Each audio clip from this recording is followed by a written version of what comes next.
esto. Vamos a hablar ahora sobre salud pública y lo vamos a hacer con un médico con vasta experiencia del sector, tanto clínica como de gestión pública, y es el doctor Óscar Ugarte, quien ha sido ministro en 2 oportunidades diferentes durante 2 décadas diferentes, con desafíos diferentes, y que naturalmente lo hemos invitado a causa de la confirmación que ha sido hecha por el MINSA, de la confirmación en nuestro país de 2 casos de personas contagiadas con el COVID-19, una subvariante de Omicron que se ha dado en llamarla eje 5.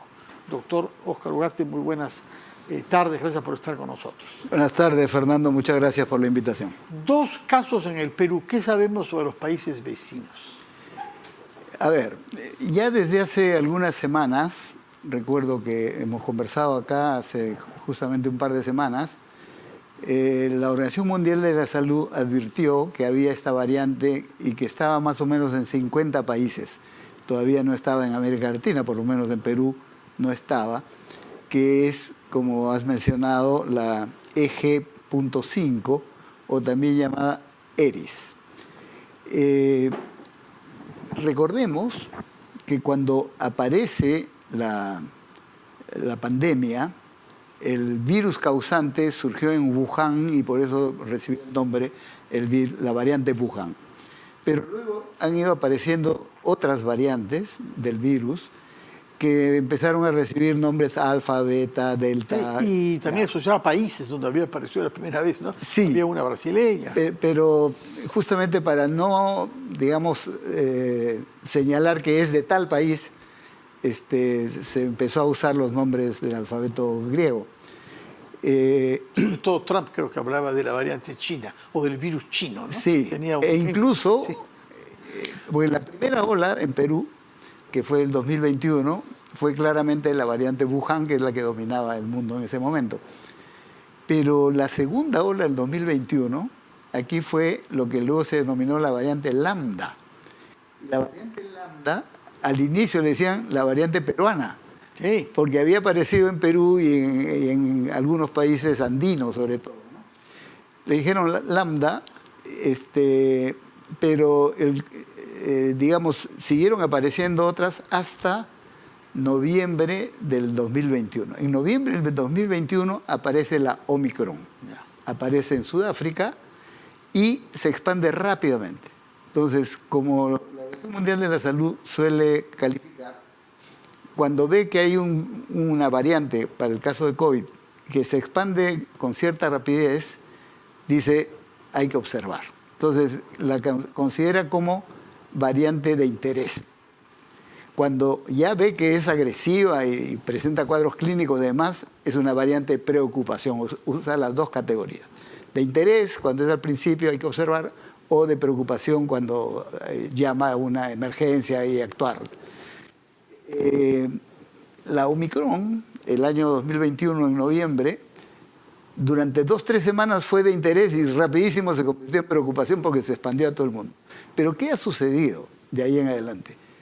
Como que hubiese desaparecido a todas las otras variantes, no han vuelto a aparecer, ni la Delta, ni la Gamma, ninguna de ellas. Y la Omicron, lo que sí ha presentado son subvariantes o linajes, que es otra forma de clasificar. Esta que aparece, la ERIS, es una subvariante de la Omicron. O sea, estamos en el mundo del Omicron, en el periodo del Omicron, y eso no ha cambiado. La Organización Mundial de la Salud ya desde semanas atrás la clasificó como de interés y la sigue clasificando como de interés. Es decir, se presenta, se expande, pero los cuadros clínicos no son severos y todavía no ha pasado a la calificación de preocupación. Estamos en esa situación. Sin embargo, ya llegó a Perú. Y no solo a Perú. Hace 2 semanas no había llegado a América Latina. Hoy hay casos en varios países. En Argentina están muy alarmados porque se ha triplicado el número de casos en Argentina. En todos los casos, estas variantes vienen del extranjero. Vienen de ahí donde nace. Sí. Y llega por vía de viajes. Sin barcos duda, sin duda. Aviones, o pasajes terrestres también. Cualquiera de las formas, hoy la migración es tan... imposible controlar. Exactamente. Entonces, de hecho, el que haya llegado a Perú ha llegado por contagios X. Ya es difícil saber porque el antecedente aparentemente es que las personas que hoy están no han viajado ni nada. Las 2 personas de las que sabemos positivamente que están contagiadas no han salido del país. Cuando eso sucede, hay que suponer que son otras personas las que han traído y por lo tanto el virus está corriendo sin dar síntomas en muchos casos, que es lo que sucede, pero ya está contagiando, ¿no es cierto? Ahora, puesto que es Omicron, quienes estamos vacunados en su momento, incluida la bivalente, sí, estamos protegidos todavía, porque nos hemos vacunado contra la variante Omicron. Sí. Y las subvariantes que vengan, me imagino. Claro, es la bivalente, ¿no? Sí, la bivalente. Ahora, como sabemos, la vacunación protege, pero ¿protege contra qué? Protege contra los cuadros severos, protege contra la hospitalización, o el ir a UCI o la muerte, que es lo que había anteriormente. Pero no necesariamente impide la enfermedad. Entonces, uno está vacunado, puede infectarse, pero tiene que tener la seguridad que le va a pasar como un resfrío, una cosa ¿Y está leve. vacunado durante cuánto tiempo? Como recordamos, las primeras vacunas, tanto Sinopharm, que llegó a Perú, como Pfizer, Moderna, AstraZeneca, todas las de, digamos, los países o norteamericanos, Estados Unidos o los países europeos, incluso la vacuna rusa, fueron preparadas a partir del virus original, del Wuhan. Entonces, cuando apareció la Omicron, se ha seguido usando y protege, pero relativamente. La vacuna sobre la base del virus Wuhan protege contra el Omicron. Pero se vio la necesidad de preparar una vacuna específicamente que tenga el componente contra Omicron. A esa vacuna, que ha surgido recién a fines del año pasado, es lo que se llama la bivalente, que tiene la original más esta nueva. Y esa se supone que protege mejor contra esta variante, que es una variante ¿Cuánto Omicron. tiempo dura el efecto protector de la vacuna bivalente? A ver, eso ha ido variando de acuerdo a los tipos de vacuna, pero actualmente se recomienda que la segunda dosis de la bivalente debe ponerse en las personas mayores de 60 años o que tengan comorbilidades al 8º mes de haber recibido la primera dosis de la bivalente. Entonces, el Ministerio de Salud y el señor ministro lo anunció en la mañana, que hay que intensificar la vacunación. Entonces, todas las personas que se han vacunado ya en un periodo mayor de 8 meses con la bivalente deben recibir la segunda dosis. A los 8 meses, en consecuencia, deja de tener efectos protectores. O por lo menos se reduce el efecto, es lo que se vio, ¿no? A los 8 meses hay que aplicarse una nueva versión de la bivalente. Pero eso ha ido variando, porque como se recordará, las vacunas originales que surgieron en el año 2021, se aplicó 2 dosis de cajón y se dijo con eso iba a ser suficiente, pero luego se comprobó que a los 6 meses ya no había el mismo efecto protector y se recomendó la tercera dosis a los 6 meses y luego la cuarta dosis. En este caso, por la bivalente tiene una protección, digamos, mayor, entonces a los 8 meses se recomienda la vacunación y creo que eso es lo que hay que hacer. En conclusión, todas las personas de más de 60 años o con comorbilidades deben actuar prudentemente y vacunarse. Así es. Eso respecto de los sectores de la población vulnerable. Pero además, Fernando, todos aquellos que no hayan recibido sus dosis completas de 4 dosis de la anterior deberían completar su ciclo. En este momento, ¿cuántos centros de vacunación del MINSA están funcionando, por ejemplo, en Lima o a nivel nacional? Porque muchos han cerrado. Antes era muy fácil, en todos los distritos había centros de vacunación, ahora los hay mucho menos, ¿no? Sí, porque se trasladó, digamos, estos centros de vacunación, que eran grandes centros de vacunación, ¿no? Como hemos conocido, pasaron a funcionar en los respectivos centros de salud o puestos de salud del primer nivel del ministerio, que son en número mucho más, pero que son de una cantidad más reducida, digamos, en cuanto a población a vacunar.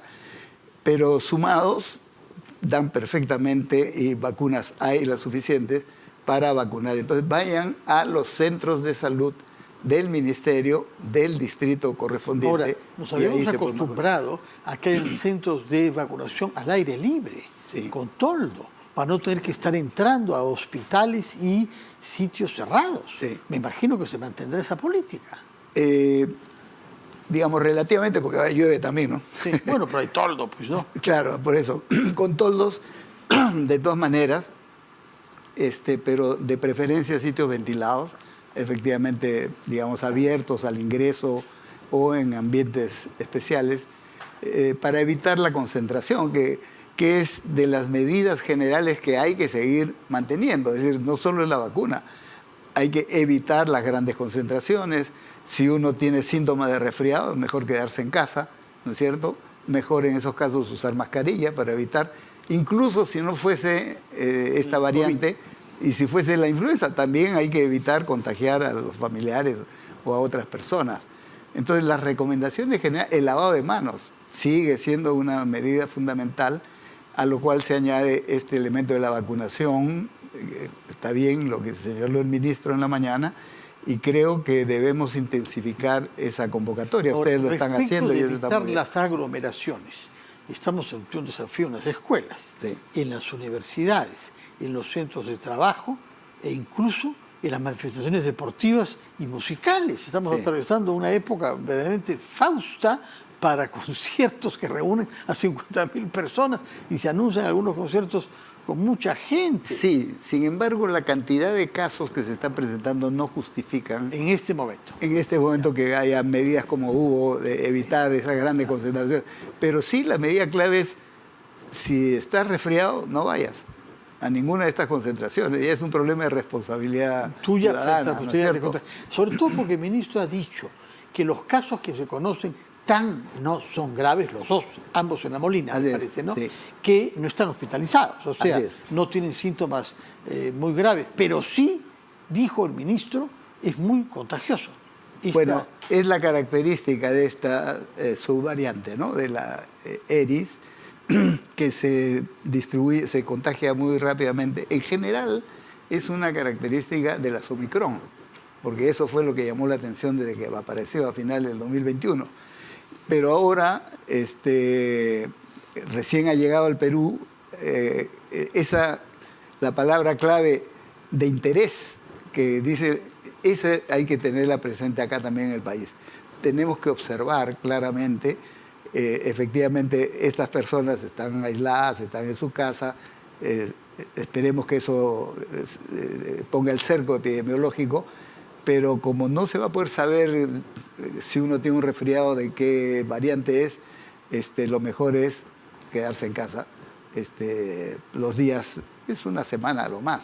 De sea acuerdo. el trabajo, sea la escuela, Ahora, sea la universidad. Dos cosas respecto de la respuesta del Estado. Por una parte, ¿qué garantías tenemos de que disponemos de las vacunas necesarias?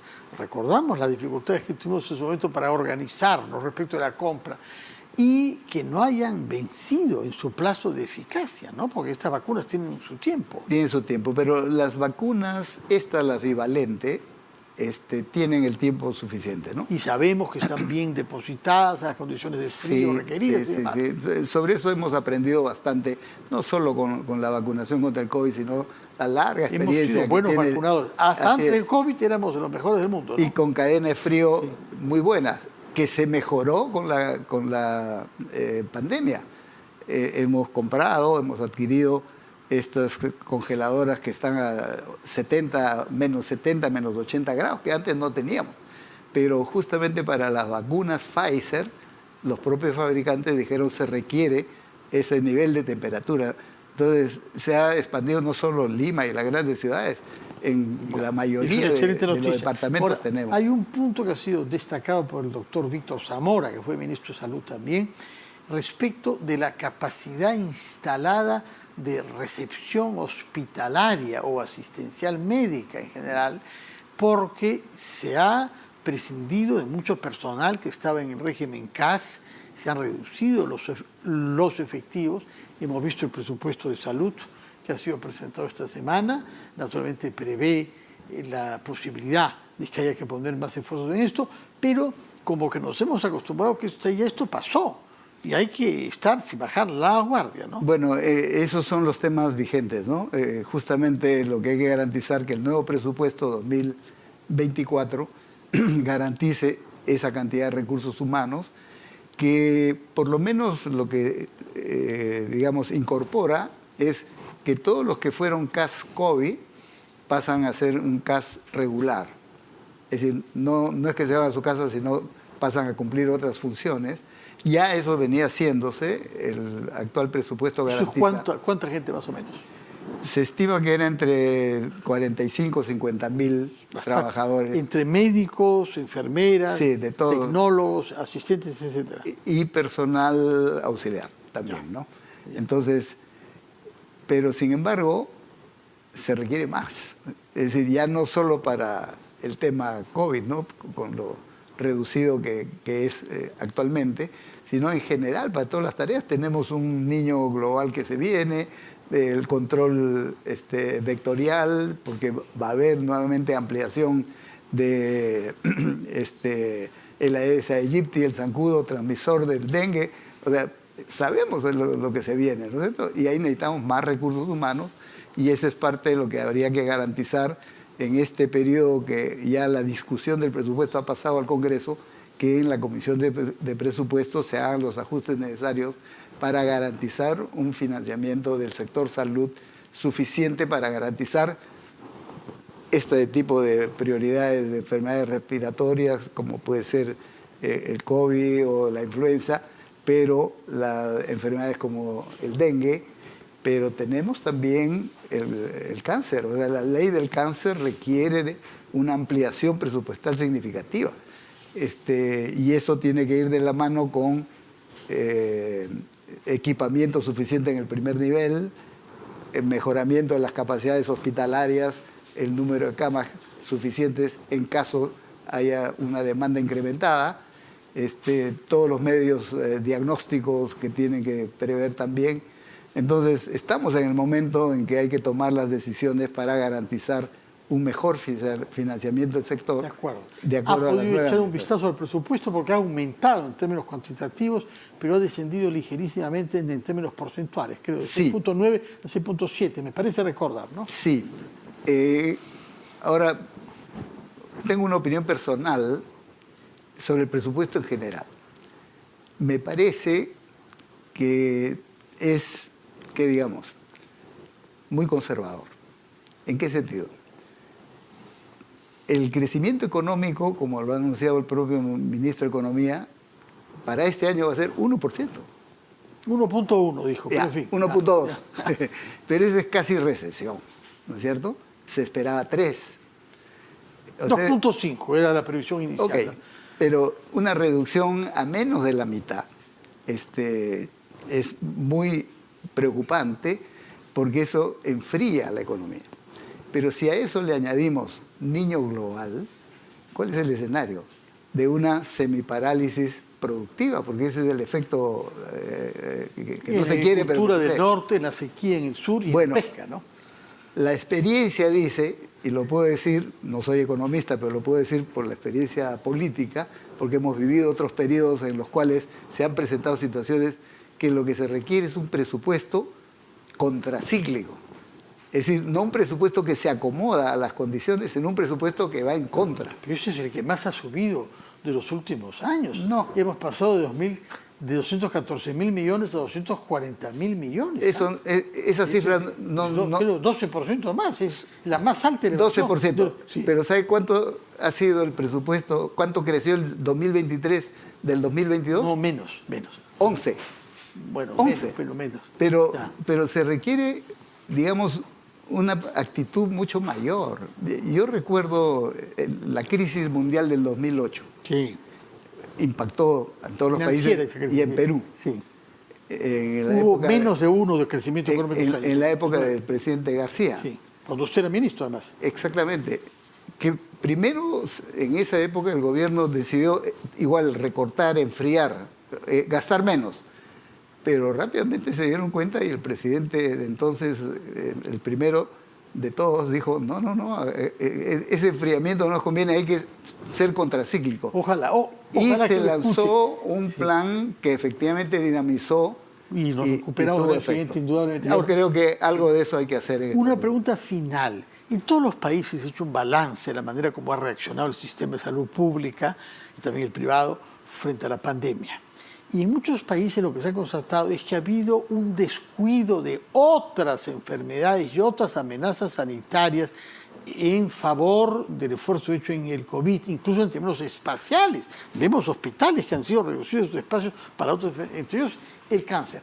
Pero en el Perú tenemos un problema especial con la anemia, que ha subido precisamente porque hemos bajado un poco los brazos ante la anemia de la manera como estábamos concentrados en la lucha contra el COVID. Y eso es gravísimo, porque la anemia tiene un impacto a largo plazo en la vida de los niños que se habían afectado por ella. Y hay 3 indicadores, para completar la idea, que lo demuestran. Uno fue la reducción de la vacunación normal, ¿no es cierto? De vacunar de entre 90 y 95% de los niños en edad de vacunación se bajó a 50, 60% y recién se está recuperando, pero en los últimos datos oficiales no llegamos al 70% todavía. O sea, ese es un problema serio. Segundo, el control vectorial, por ejemplo, el control de los zancudos que transmiten el dengue, fue igualito, se bajó la guardia y hemos pagado en esta oportunidad.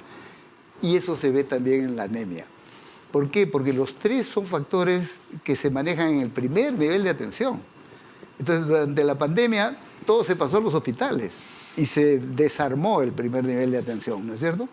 Esas son las consecuencias. Entonces, eso está muy claro, hay indicadores. Es por eso que la anemia venía bajando a 38, digamos, muy lentamente, y ahora está en 42.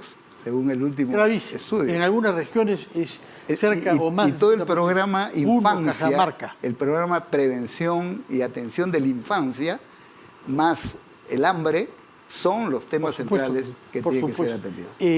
Partos prematuros, puesto que aparentemente el hierro entra al organismo del feto durante las últimas semanas. Si en las últimas semanas el niño ya no está en el vientre de la madre, pues se verá privado de recursos de fierro que le hubieran permitido evitar la anemia. Doctor Óscar Ugarte, muchas gracias por su presencia y por la experiencia que usted pone al servicio de nuestro sistema de salud, con su actividad como médico, pero también con su actividad pedagógica, lo que incluye la presencia en RPP.